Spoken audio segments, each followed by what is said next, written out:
अगर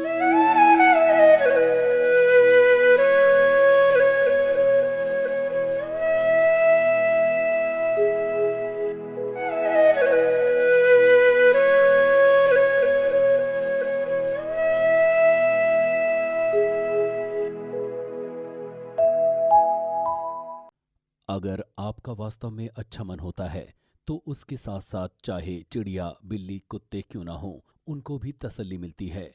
अगर आप क्रोध में रहते हैं तो मानव ही नहीं, जीव जंतु भी आपके पास नहीं भटकेंगे।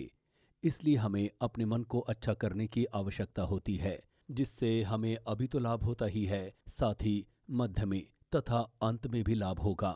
स्वयं को सुख तथा दूसरों के जीवन में भी सुख प्राप्त कर सकते हैं। हमें अच्छा मन बनाना चाहिए।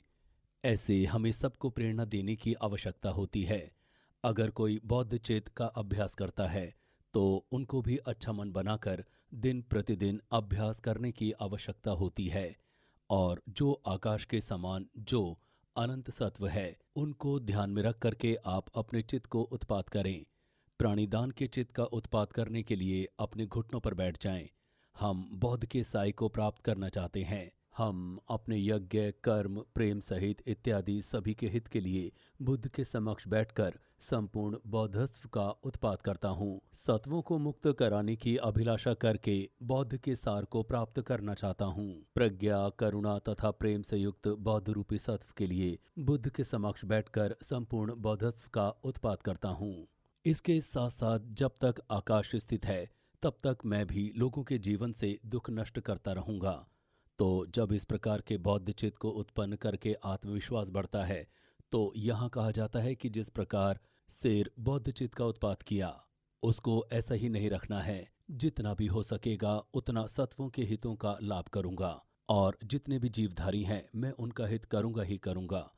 अभी के लिए तो हमें शरीर का सुख प्राप्त करने की आवश्यकता है तथा अंत में निर्वाण को प्राप्त करने की आवश्यकता है। और जीवन के सुख को प्राप्त करने के लिए मैं मेहनत करने का प्रयास करूंगा तथा जैसा कि मंत्र में बोलते हैं, सारे सत्वों को मैं मदद करूंगा। निश्चित रूप से उनकी मदद करने की आवश्यकता होती है। तो इससे क्या होता है, पूछा जाए तो बौद्ध सत्व का जो चर्या और सभी तरह से दूसरों का हित करूंगा, इस तरह के चर्या का पालन करके बुद्धत्व को प्राप्त करूंगा।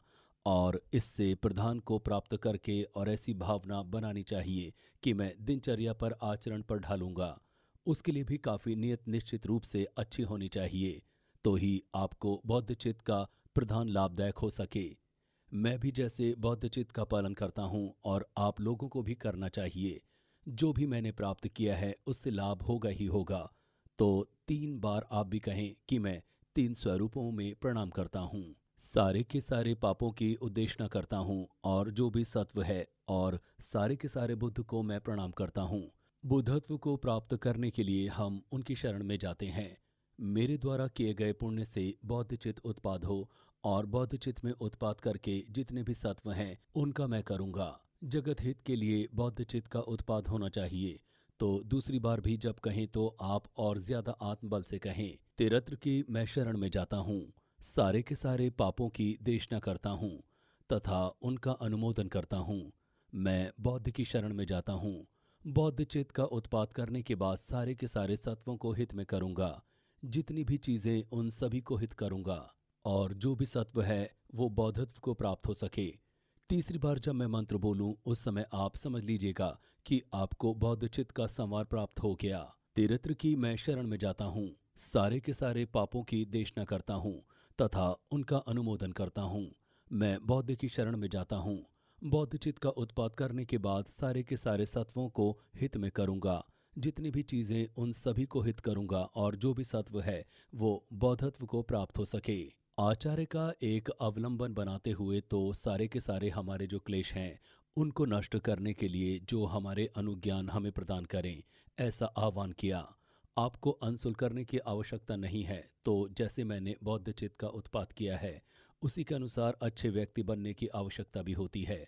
और मैं सभी लोगों को अच्छा व्यक्ति बनने में मदद ही करूँगा, कभी किसी को नुकसान नहीं पहुँचाऊँगा। और ऐसी आपने प्रेरणा बनाई है तो इस जीवन में जितना हो सकेगा उतना पाठन करूंगा। तो निश्चित रूप से ऐसा करने से आपको दीर्घायु प्राप्त होगी और आप भी अपने लिए प्रेरणा करें कि मुझे भी इस प्रकार की दीर्घायु प्राप्त हो, तो अभी अब ये पाठ करने की आवश्यकता नहीं है। तो जैसा कि मैंने पूर्व में कहा था कि अनुज्ञा प्रदान करने के लिए हम सभी को जो इष्ट देव हैं उसमें परिवर्तन होने की आवश्यकता होती है। उसके जो अनुष्ठान हैं वो यहाँ पर शुरू होते हैं। ओम स्वभाव शुद्धा, इसका अर्थ मन, शरीर और वचन होते हैं। तो हमारे मन, शरीर और वचन जो अशुद्ध हैं, तो इसके द्वारा सारे के सारे क्लेश इत्यादि नष्ट हो जाएं। तो हमारे दो प्रकार के मन, शरीर और वचन होते हैं, और कर्म से अपने मन, शरीर और वचन शुद्ध करने के लिए शून्यता की आवश्यकता होती है। तो मैं जैसा कहता हूँ, मध्य के अवतरण में भी कहा गया, जैसा कि मैंने कल कहा था कि जो हमारे मैं से हट कर के जो स्वभाव से सिद्ध नहीं होते और स्कंद से हटकर कोई आत्मा नहीं होती है, तो इनके बारे में विचार जब करोगे तब ढूंढने से नहीं मिलते हैं। तो जहाँ तक शरीर के अंगों को भी देखा जाए तो वो भी ढूंढने से नहीं मिलते हैं, क्योंकि उनका कोई अस्तित्व नहीं होता है।